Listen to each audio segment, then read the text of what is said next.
Hi. So I wanted to do a video which is something that I touched on briefly in the last video that I did, the first proper video that I did, about how it can be difficult to be creative when you've got a lot going on in your life, or if you're super busy, and obviously there's things in life that we can't control, and the proverbial SHIT does hit the fan quite often, and I think as you go through life you start to, it never makes it easier to deal with when hard things happen, but you kind of galvanise and you find ways in which you can cope easier with the things that life throws at you, because it's inevitable and you can't get away from that. But where does creativity fit into the trials and tribulations of just general life? And if creativity is something which you are destined to carry out in whatever form, whatever medium that might be, it might be music, it might be making clothes, it might be whatever it is. If you're destined and that's the way you feel inside, is that that's your calling, then I said in the last video that is absolutely something that you should prioritize. Now, I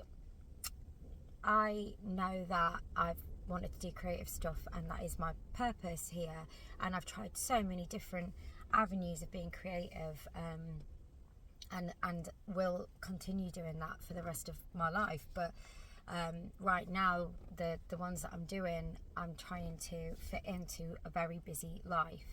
I said in the last video, like, I'm a mother, I've got another job as well, and you know, I'm just a person living in the world, so there's always lots and lots and lots of things to do and things that happen.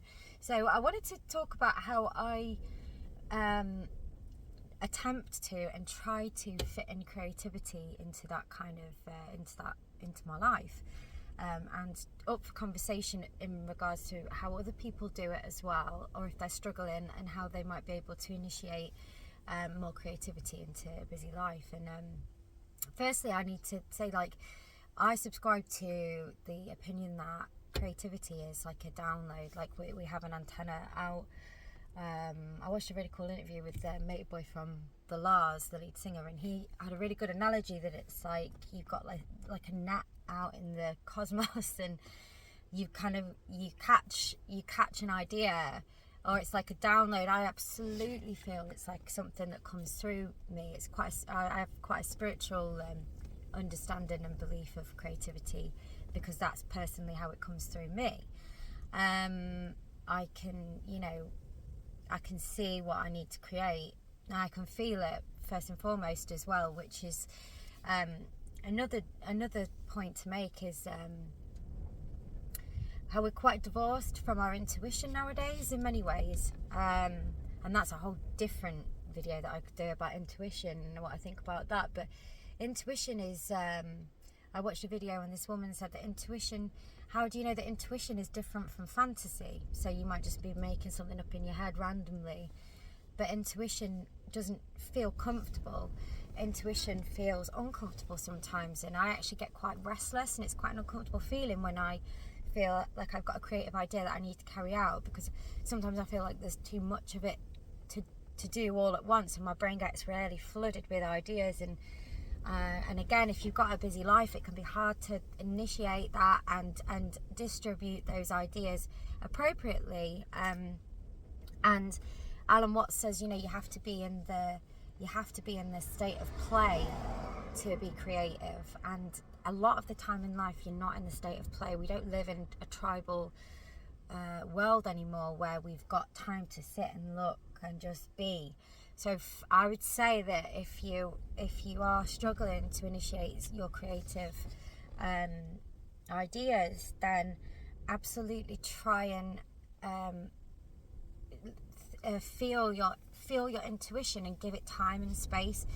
Now that might sound like ironic, because if you haven't got the time and space, but I mean, you can do that absolutely anywhere. This is a place I come to when up on top of this hill, when I just need to think, and even if it's for a few minutes, it's something at least. And if in that time you can take notes, or a voice note, or a memo on your phone, or whatever, when the ideas come, to just sit and go and feel it, and then go, right, okay, so when this feeling comes back around again, I'll be able to link back into that idea and then do another step. And consistency is another point that I wanted to make, is like consistency, even if it's little things every day or even every other day or every week, just to maintain that idea in your head of what it is that you want to create, be it a song or whatever, and just make small steps. It's like it doesn't need to be like all done all in one go, which is something I struggle with. Like I say, I can feel quite restless when I've got these ideas, so I just want to get them done.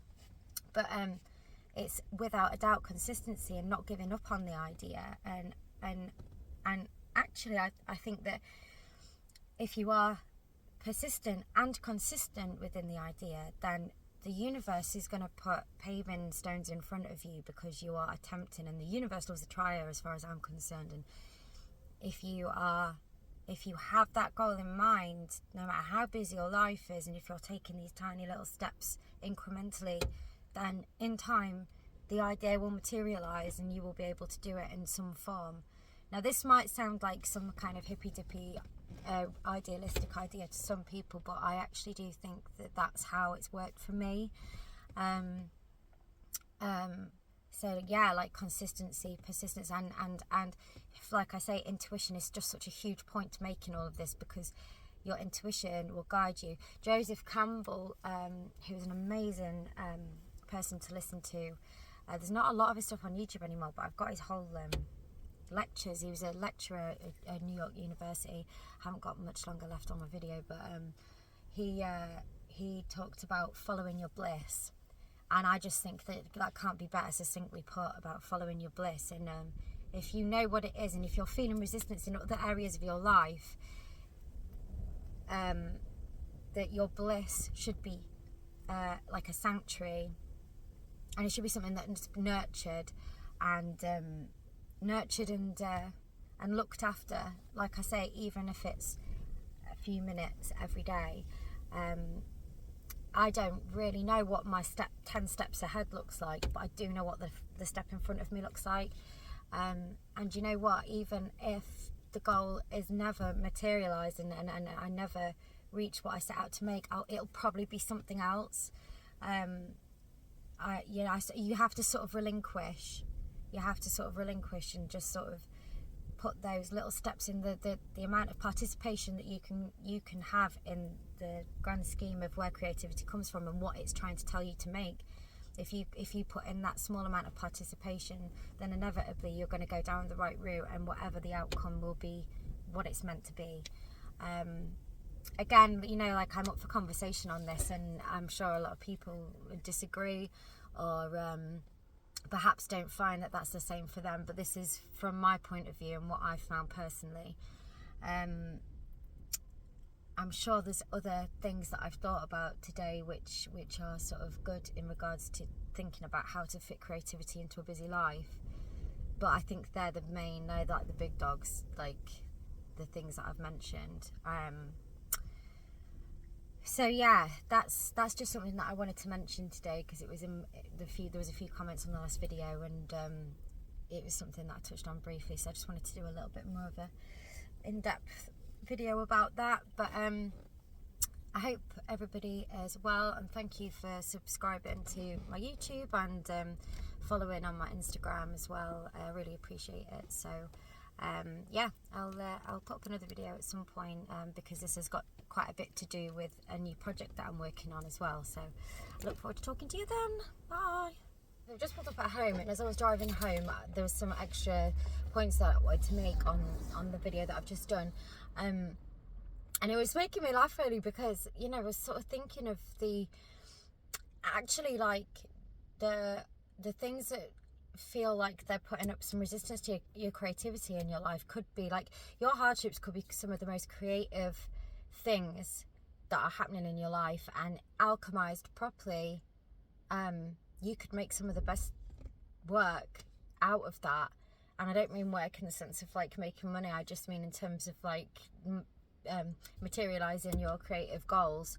Like, you look at some of the the stories of some really amazing artists and musicians, and their life hasn't been easy, and it's been actually through their hardships and the things that have happened to them in their life that on paper would be considered bad, that they've made their best work and they've fulfilled their full creative potential through that.